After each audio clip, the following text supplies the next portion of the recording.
Queria te convidar a abrir a sua Bíblia comigo, lá em Apocalipse, no capítulo 3. Apocalipse, capítulo 3, versículo 20. A palavra de Deus nos diz assim: Eis que estou à porta e bato. Se alguém ouvir a minha voz e abrir a porta, entrarei na sua casa e com ele cearei e ele comigo. Fecha seus olhos por um instante. Eleva seus pensamentos ao Senhor. Fala com Ele. Por que você está aqui esta noite? Nós estamos hoje no nosso terceiro elo dessa campanha. E eu não sei você, mas eu tenho fé para crer que grandes coisas o Senhor vai fazer na minha família e na sua. Eu creio. Senhor meu Deus, estamos aqui reunidos na Tua presença e em Teu nome. Nós estamos aqui, Deus, para orar pela nossa família. Senhor, eu sei que o Senhor tem batido a porta de muitos. E alguns até têm deixado o Senhor entrar, mas não têm permitido o Senhor cear.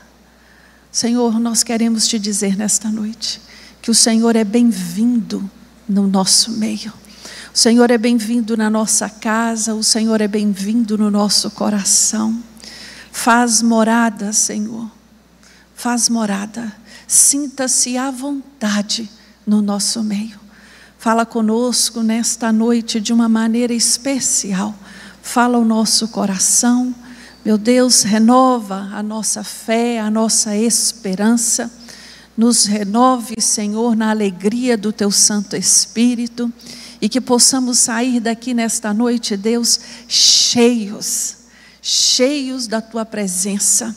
É o que oramos a Ti no nome de Jesus. Amém. Quando nós olhamos para os livros dos evangelhos, quando nós olhamos ali no Novo Testamento, nós vemos que Jesus entrou em inúmeras casas, e que em cada casa que Jesus entrou, algo novo, algo diferente, algo especial aconteceu. Quando nós olhamos para a palavra de Deus, e está lá registrado que quando Jesus entra na casa de Pedro, o que acontece? A cura. Houve cura da sogra de Pedro, que estava enferma. Quando nós olhamos para a casa de Jairo, Jesus, quando entra na casa de Jairo, ele leva o quê? Vida. Quando Jesus entra na casa de Lázaro, Marta e Maria, Jesus leva palavra. Quando Jesus entra na casa dos discípulos de Emaús, Jesus leva o que àqueles homens? Revelação espiritual. Os olhos espirituais deles foram abertos. E hoje eu queria meditar a respeito de uma casa que Jesus entrou e fez algo lindo e maravilhoso. Esse relato está lá no capítulo 16 do livro de Atos. Eu queria te convidar a abrir a sua Bíblia e deixar aberta no livro de Atos. Ali, Jesus vai entrar na casa de um carcereiro. O capítulo 16 do livro de Atos, eu gostaria assim de contextualizar, nós não vamos estar lendo, mas você pode acompanhar aí esse relato. Ele nos fala que Paulo está ali na sua empreitada da sua segunda viagem missionária, acompanhado por Silas, Timóteo e Lucas.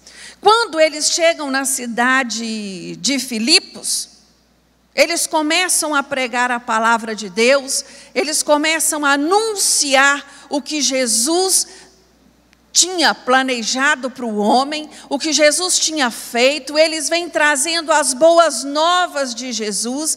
E quando Paulo está pregando ali naquela cidade, ele é seguido por uma jovem, e essa jovem fica atrás deles dizendo: estes homens que vos anunciam o caminho da salvação são verdadeiramente servos do Altíssimo. E isso durou algum tempo, Até que em um momento Paulo volta para aquela moça, expulsa aquele espírito de adivinhação, aquele demônio dela, e ela foi liberta imediatamente. Aí surge um problema. Esta jovem era uma escrava, e os seus senhores recebiam lucro, ganhavam com as adivinhações dela. E agora eles descobrem que ela não consegue adivinhar mais. Eles pegam Silas e Paulo, leva diante dos magistrados daquela cidade e os acusam de serem judeus e de perturbarem a ordem daquela cidade, pregoando e ensinando costumes que não eram da prática dos romanos. Bastou esta acusação, irmãos, para que esses 2 homens fossem açoitados e depois levados à prisão. Eu imagino que esses açoites, você já deve ter visto algum filme de escravidão, de escravos. Esses açoites eram feitos com uma corda. Algumas dessas cordas tinham pontas nelas. Elas cortavam a pele do ser humano. Elas abriam feridas. E foi o que aconteceu com Paulo e Silas.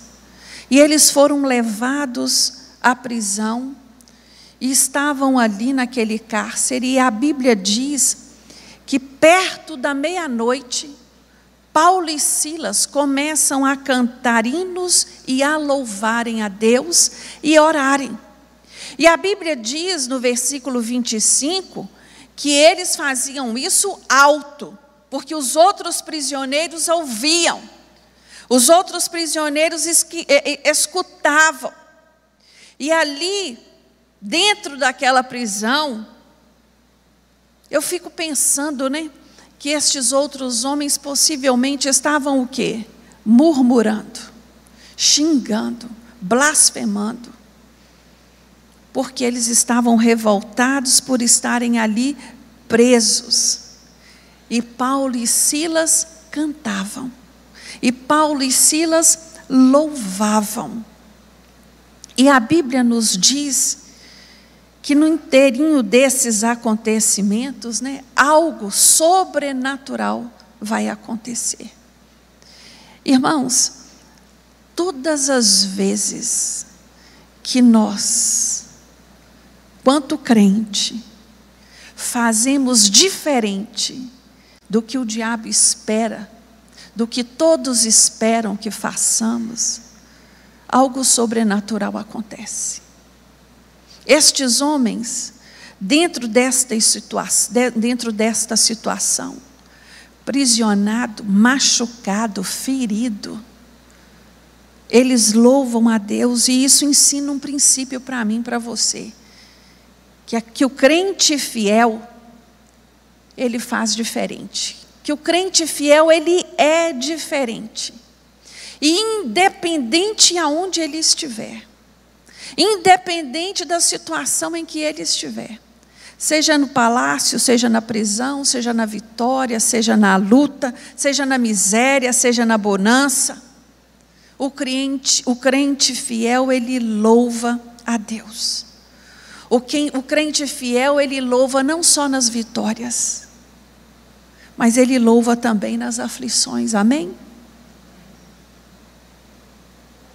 Louvar, irmãos, na vitória é fácil.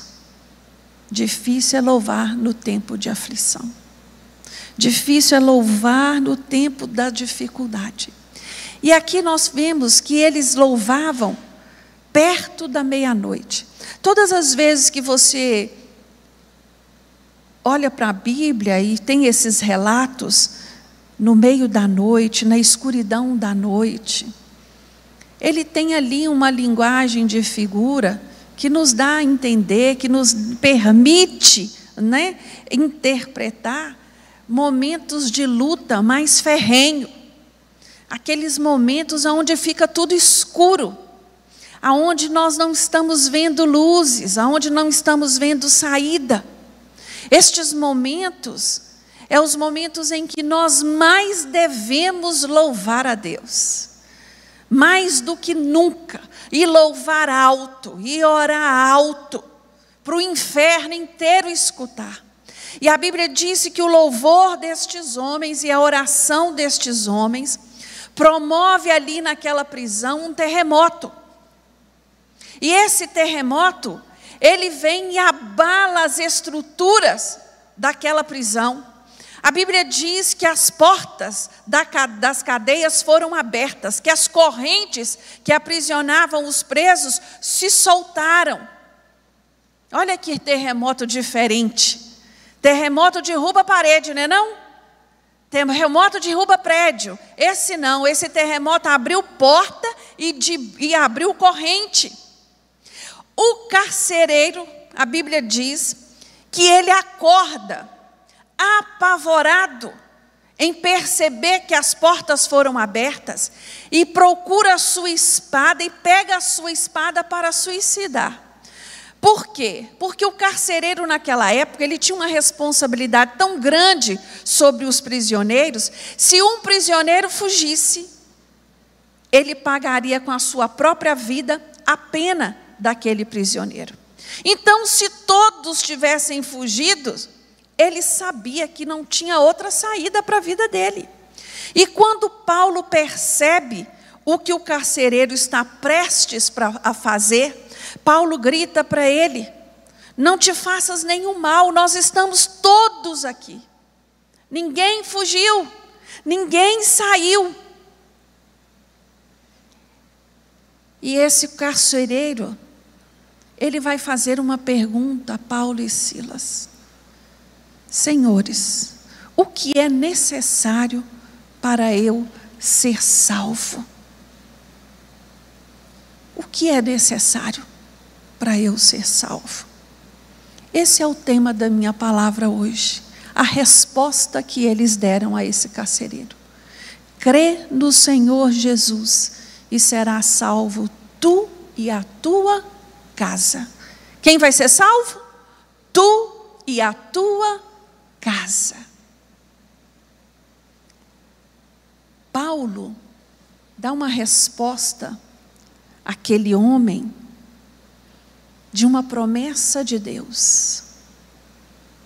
E essa promessa não foi feita só ao carcereiro, essa promessa alcança a mim e a você. Eu olho para esse terremoto e olho para a pergunta desse homem. Mais do que as estruturas daquela prisão, as estruturas desse carcereiro foram abaladas. Esse homem era um cidadão romano. Esse homem era um prestador de serviço para o maior império que houve na terra daquele tempo. Aquele homem tinha nas suas mãos poderes. Aquele homem tinha na sua vida credos. O cidadão romano, ele tinha César como um deus, e provavelmente esse homem também tinha. Esse homem viu diante dos seus olhos tudo aquilo que ele acreditou, tudo aquilo que ele achou que fosse certo, todos os seus paradigmas serem dissolvidos, serem rompidos, caírem por terra. E ali ele faz essa pergunta: o que eu preciso fazer? O que é necessário para eu fazer? E Paulo dá uma resposta. Olha, irmãos, Paulo diz assim: crê no Senhor Jesus. Esta palavra, ela traz embutida nela algumas implicações. É claro que toda promessa, ela implica em que ambas as partes cumpram o seu papel, não é? Foi dito a ele o quê? Crê no Senhor Jesus. Esse crer, irmãos, não é esse aí que nós conhecemos. Se você perguntar, entrar dentro de uma cadeia e perguntar para alguém: você acredita em Jesus? Você tem dúvidas de que todos ali vão dizer sim? Eu não tenho. 99% vai dizer que sim. Mas esse crer que Paulo está dizendo a ele, é um crer que envolve mudança, é um crer que envolve obediência à palavra de Deus, mudança de vida, andar em santidade. E quando ele diz, né, que você vai ser salvo e será salvo a sua família, ele não está dizendo aqui que essa salvação é por herança e por hereditariedade. A palavra de Deus nos fala que Deus não tem neto, Deus não tem sobrinhos, Deus tem filhos, né? E Deus tem filhos. E de acordo com esse texto, né, a salvação da minha família está intimamente ligada com a minha salvação. Com a minha salvação. O que esta promessa diz a mim e a você, não é que eu vou salvar a minha casa, mas o meu testemunho, a minha prática cristã, a minha vida de oração, a minha obediência à palavra de Deus, isto vai impactar a minha família. Quantos aqui ganhou o seu familiar através da sua vida, através do seu testemunho? Quantos aqui? Quantos aqui foram à porta do Evangelho na sua casa? E através da sua vida, outros foram se achegando ao Senhor. Isso é lindo. Jesus tem que entrar na casa. Ele bateu a porta. E quem abriu para ele entrar foi você. Você abriu. Você promoveu a oportunidade da sua família encontrar Jesus. E quando eu digo família aqui, eu não falo só desse núcleo, esposa, pai, esposa, marido e filhos. Eu quero ampliar esse núcleo familiar para os nossos pais, para os nossos tios, para os nossos avós. Nós podemos sim alcançar a nossa família através da nossa vida. Esse carcereiro de Filipos, a Bíblia diz que ele, depois dessa confissão aí, né, de querer aceitar Jesus, ele tira Paulo e Silas para fora, limpa as feridas deles, cuida deles e os leva para a sua casa. Agora que o negócio fica bom. É na casa de Filipos que a manifestação de Deus vai acontecer. A Bíblia diz que a família de Filipos estava ali, que os seus estavam ali, e que todos eles aceitaram Jesus e foram batizados. Meu Deus, que coisa tremenda, que coisa linda, né? Ele levou a salvação à casa dele, à família dele. Irmãos, eu olho para esse homem e essa história mexe muito comigo, porque eu fico imaginando esse carcereiro de Filipos, da cidade de Filipos, chegando em casa com 2 prisioneiros feridos e apresentando esses 2 homens.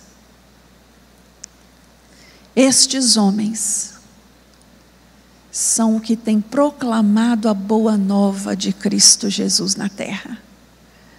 E eles estão aqui para falar conosco, para nos ensinar desta verdade.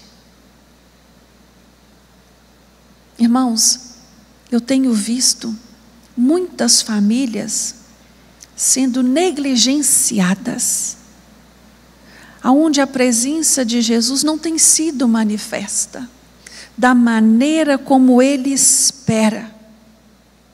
Irmãos, eu queria parafrasear Paulo, se você me der licença. Paulo, quando fala com esse homem e fala com a sua família, ele está dizendo: olha, se você crê em Jesus, se você buscar a face dele, se você abrir a porta para que ele ceie com você e a sua família, você vai ver grandes coisas acontecerem na sua casa. Ele vai vir buscar você para morar no céu e a sua família também. Olha que coisa linda, irmãos. Eu tenho uma experiência em relação à família muito linda. Meu sogro, com 96 anos, lúcido, muito ciente de tudo que estava acontecendo com ele, adoece para morrer mesmo. Já estava bem já debilitado já. E eu me lembro que eu e meu esposo conversando, e nós falamos: não tem mais, não dá para esperar mais. Vamos conversar com ele, vamos orar com ele, vamos apresentar a ele Jesus. E nós fomos na casa dele, né? Ele estava em casa, eu e meu esposo, e eu conversei com ele, falei com ele sobre Jesus, falei com ele que estava na hora dele voltar para casa, dele encontrar com o Pai, que eu gostaria de fazer uma oração com ele.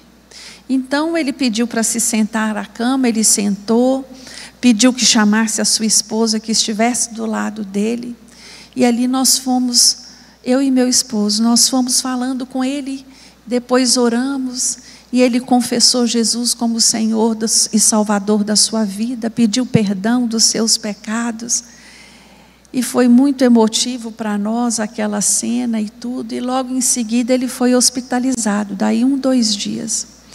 E aí lá no hospital, no quarto, nós chegamos para vê-lo, e o Dinho ia passar a noite com ele naquele dia. E ele virou ali, só nós 3 no quarto, ele, eu e meu esposo, e ele virou para mim e falou assim: ô Jaque, pede ele para me levar, fala com ele porque ele te escuta, eu estou pronto. Irmãos, aquilo foi tão assim emocionante para nós, porque os médicos podem dizer que ele estava delirando, cada um pode dizer o que quiser dizer. Eu creio que ele estava tendo uma visão de Jesus, uma visão do céu. E ali ele descansou. Foi tremendo. E eu fico pensando, às vezes, nós vamos perdendo as oportunidades de falar de Jesus. E nem sempre vamos ter esta chance de falar de Jesus para os nossos pais. Às vezes olhamos para os nossos pais e achamos que é normal eles serem como eles são. Não. Os nossos irmãos, não. Eu tenho 4 irmãos. 2 deles, a caçula e o acima dela, estão afastados da presença do Senhor. Foram criados na igreja, mas hoje estão afastados. Todos os dias eu mando uma mensagem bíblica para eles. Mas não é post, não é coisa de internet. Eu escrevo um versículo bíblico e falo do Senhor para a vida deles. Eu creio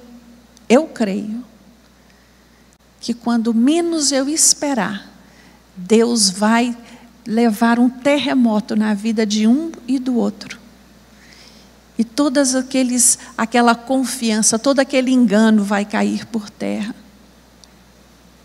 O nosso papel, irmãos, é profetizar na vida da nossa família. Vale a pena servir a Jesus. Vale a pena servir a Jesus. É um privilégio servir a Jesus, nós e a nossa casa, nós e a nossa família. Não faça diferente, leva Jesus como esse carcereiro fez. Leva Jesus para a casa dos seus pais, leva Jesus aonde você for, leva Jesus para a sua casa. Talvez na sua casa só você teve uma experiência de salvação com o Senhor. Tire a timidez. Fale de Jesus. Peça ao Senhor, me dê ousadia. Me dê ousadia para pregar na minha casa. Jesus na nossa casa, irmãos, tudo vai bem. Nosso casamento vai bem. Nossos relacionamentos vão bem. Com Jesus tudo vai bem. A casa que tem Jesus é como se fosse um pedacinho do céu na terra, não é assim? Independente da sua estrutura física, independente dos móveis que ela possui, independente do número de cômodos, a casa que Jesus está presente, ela é um pedacinho do céu. Sabe por quê, irmãos? Porque Jesus é o nosso maior tesouro. É algo mais valioso que nós podemos ter. É o que nós temos de mais precioso para oferecer à nossa família, aos nossos filhos. Não olhe para as coisas como se fossem normais. Não fique olhando para o passado. Olhe e vislumbre os seus filhos na casa do Senhor, o seu esposo, a sua esposa na casa do Senhor, a sua família na presença do Senhor. Como foi dito aqui hoje, nesta noite, a nossa família é o nosso maior motivo de alegria. A minha família é meu maior motivo de alegria.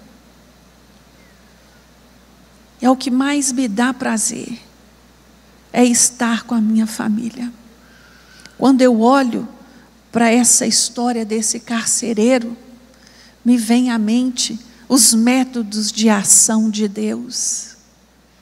Deus desvia os planos de Paulo, que era para um outro lugar, para chegar em Filipos e alcançar este homem. E mais tarde, ali, vai abrir uma igreja nesta cidade, com os mais improváveis possíveis. Uma viúva, um carcereiro, e esta igreja vai ser mantenedora do Evangelho. Ah, irmãos, não olhe para as situações, não pense que é difícil. Ah, eu não vejo possibilidade. Mas são os improváveis que Deus cria situações, sim, para alcançar e fazer de uma maneira que vá te surpreender.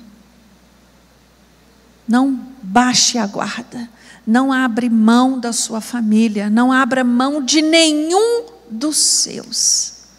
Continue orando, perseverando. Esta campanha aqui é de 7 semanas.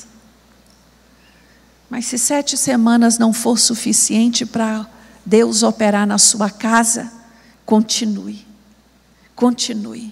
Não baixe a guarda. E vai proclamando e vai profetizando. E vai proclamando e vai profetizando. E vai orando e vai louvando.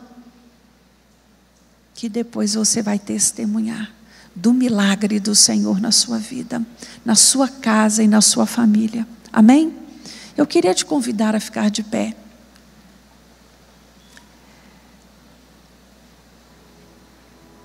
Eu queria te convidar a colocar a mão no seu coração e trazer na sua mente uma música, um louvor que eu gosto muito, que fala, como Zaqueu. Como Zaqueu. Eu quero te convidar a entrar na minha casa. Entra na minha casa. Fala com o Senhor agora. Senhor, entra na minha casa. Entra na casa do meu filho e da minha nora que ainda não te conhece. Entra na casa dos meus pais que ainda não te conhecem. Senhor, entra na minha casa e alcança o meu filho que ainda não está na tua presença. Alcança o meu esposo, alcança a minha esposa, alcança aquele que ainda ainda não te encontrou.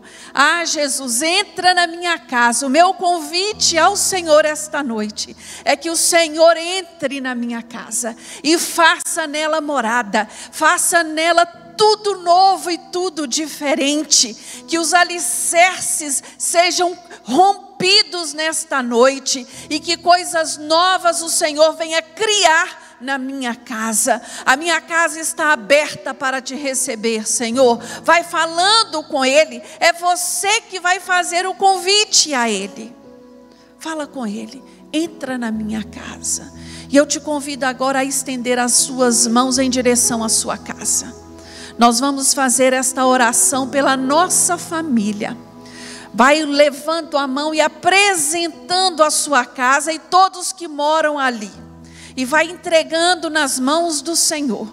E vai falando: Deus, alcança-os. Alcança meu esposo que ainda não se converteu a ti. Alcança o meu filho que está desviado dos teus caminhos. Meu Deus, alcança os meus pais. Alcança os meus irmãos. Senhor, nesta hora, nós em oração de unidade, de concordância, nós queremos apresentar a nossa família, a nossa casa, cada um dos nossos, como o carcereiro apresentou ao Senhor. Aquele carcereiro de Filipos convidou o Senhor para entrar e fazer morada ali. E a Bíblia diz que todos os seus converteram a ti, Senhor, e foram batizados. Meu Deus, nesta noite nós queremos dizer ao Senhor, nós tomamos posse desta promessa para a nossa família, que nós e a nossa casa serviremos a ti. Senhor, nós não abrimos mão de nenhum dos nossos.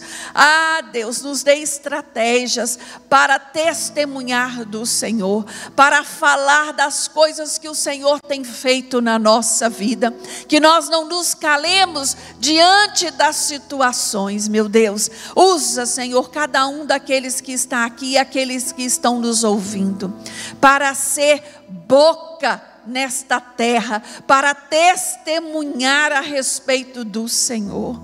Oh Deus, tem tanta gente acomodada, que tem achado natural, ah, é desse jeito, ele é assim mesmo. Isso é mentira de Satanás. Satanás tem escravizado a muitos, mas nesta noite nós declaramos os nossos libertos para a honra e glória do Senhor. É na autoridade do nome de Jesus que nós declaramos a nossa família, toda a nossa família servindo ao Senhor. Oh Deus, faça a diferença na nossa casa. Senhor, faça a diferença no nosso coração. Faça a diferença na nossa família. Meu Deus, se tem alguma coisa que ainda estamos deixando a desejar, que tem servido de porta para o inimigo nos acusar diante dos nossos que ainda não te servem, que nesta noite caia por terra no nome de Jesus. Nós queremos, Deus, fechar todas as brechas no nome de Jesus. É na autoridade do Senhor que nós oramos. Ó Senhor, nós queremos declarar nesta noite: eu creio em ti, Jesus. Eu creio em ti. E eu creio que cada um dos meus será alcançado pelo Senhor, no nome de Jesus. Eu não abro mão desta promessa para a minha família e para a família de cada um dos meus irmãos que estão aqui. Senhor, nos abençoe, nos fortaleça, Senhor, durante esta campanha. Que possamos ver, meu Deus, grandes testemunhos acontecerem. É o que oramos a ti, no nome de Jesus. Amém. Deus abençoe a sua vida.